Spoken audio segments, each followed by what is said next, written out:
What is up, Dynasty Leaguers? We have a quick video that we need to run through because just recently, in like the past 10 minutes, we just got news that Teddy Bridgewater has been traded to the Denver Broncos for a 2021 6th round pick, which is interesting for a couple of reasons. Not just because it's like the day before the NFL draft, but we now have a quarterback moving to a landing spot that some people, myself included, would expect a quarterback to go to if one slides all the way down to Denver's pick at the 109. But there's just a couple implications that we can talk about real quickly in this video. It doesn't need to be super long because ultimately I don't expect this trade to be a reason why Denver doesn't pick a quarterback at 9 if there is one. But we can talk about it a little bit and expand upon what happens if Teddy Bridgewater is the starting quarterback for the Denver Broncos in 2021. So let's get into it.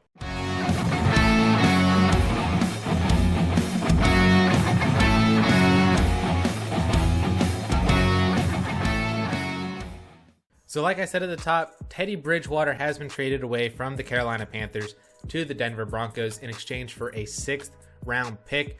At least from the Carolina side, this solidifies Sam Darnold as the starting quarterback for the Panthers in 2021 and moving forward, unless they were to kind of surprise a lot of people. And even after trading for Sam Darnold earlier in this offseason, they then go and acquire another rookie quarterback at the 8th pick. I don't necessarily think that would happen. I think this does solidify Sam Darnold as their starting quarterback for this year and next year as well. So what this does for the Denver Broncos is really interesting because they only gave up a 6th round pick for Teddy Bridgewater, a guy who I wouldn't even argue is that much better than Drew Lock. I think he is better, but like not significantly. If you want to argue that Drew Lock is better than Teddy Bridgewater, then like sure, I'm not stopping you. I feel like they're very similar quarterbacks, and last year, at least stat wise, they were very similar. Teddy Bridgewater had 3,700 passing yards, 15 touchdowns and 11 picks in 15 games to Drew Lock's 2,700 yards, 16 touchdowns and 15 picks in 13 games. So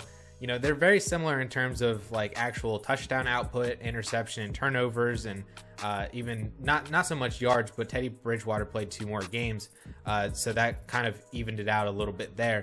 But even still, like, I don't really understand the move from the Denver Broncos side, and Adam Schefter actually just reported that this does not stop the Denver Broncos from drafting a rookie quarterback, which I would hopefully hope that it does not, because it really seems like Justin Fields is going to fall in this class. I think that it's going to be Trevor Lawrence, Zach Wilson, and then Mac Jones are the first 3 picks, and then Justin Fields and Trey Lance. There's going to be teams that are going to be wanting to move up for them because that they're sliding.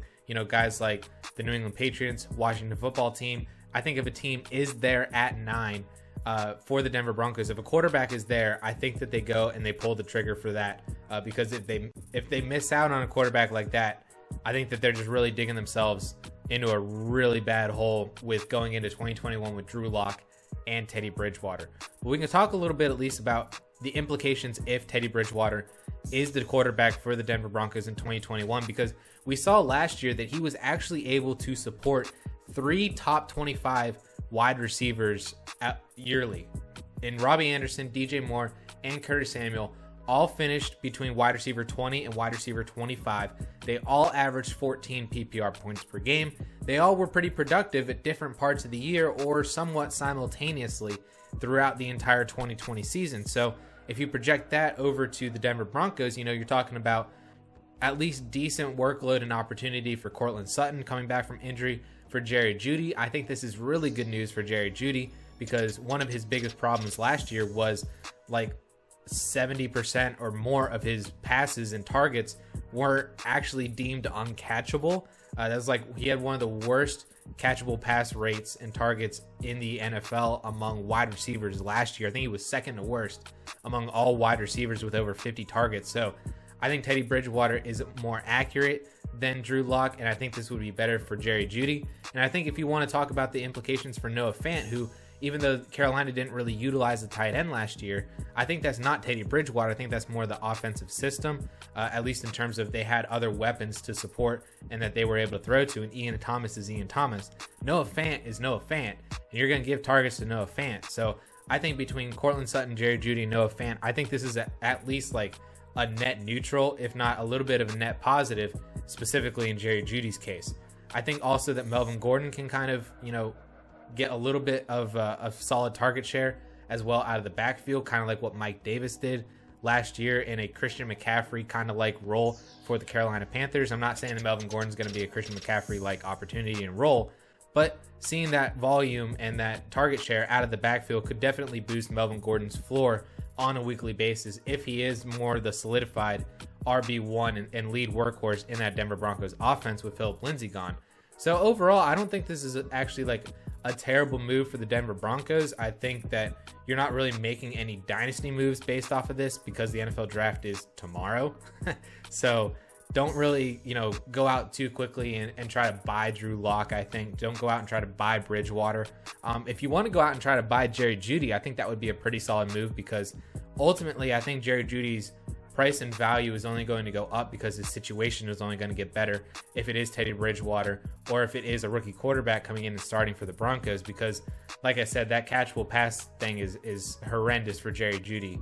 And if he can improve upon that and get more quality targets, it's just going to be a better fantasy season and situation for him throughout the entire year and through the long run. So Jerry Jeudy, I think, would be an interesting guy to go out and try to acquire before the NFL draft or during or even after. That's at least how I view this Denver Broncos trade for Teddy Bridgewater in just a few short minutes.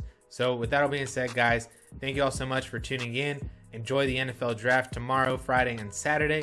And we'll catch you guys all back again next week with all post NFL draft landing spot situations, risers, fallers, all that good stuff for your dynasty content post NFL draft. So thank you so much for watching. We'll catch y'all later.